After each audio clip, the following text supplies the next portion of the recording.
All right, Courtney, thanks so much. That's Courtney Reagan for us at the Amazon event today. Let's bring in boy genius Jonathan Geller, president and editor-in-chief of BGR.com. It's a blog known for breaking news within the technology sector. And Jonathan, I guess my first question is, you know, people were wondering whether this thing was going to be an iPad killer.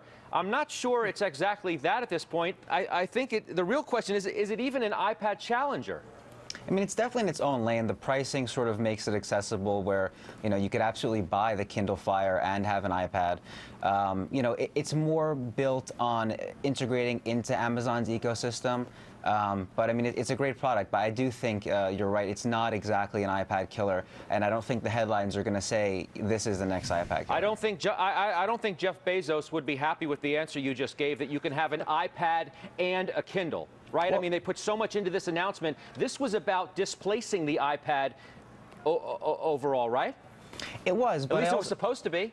Yeah, I mean, it definitely is, but I think also their strategy is that, you know, they're not directly competing with Apple, and even though they do have their own ecosystem here, I still think it's possible to have both, just like you can buy a Kindle and have an iPad, which is what they touted for a while. Let me get J.J. Kinahan in.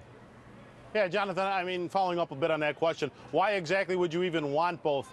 Isn't everything that's contained kind of in the Kindle right now basically already available in the iPad? You know, I mean, I think so, right? They're both giving end-to-end experiences with Amazon and Apple, but I do think they're still different products.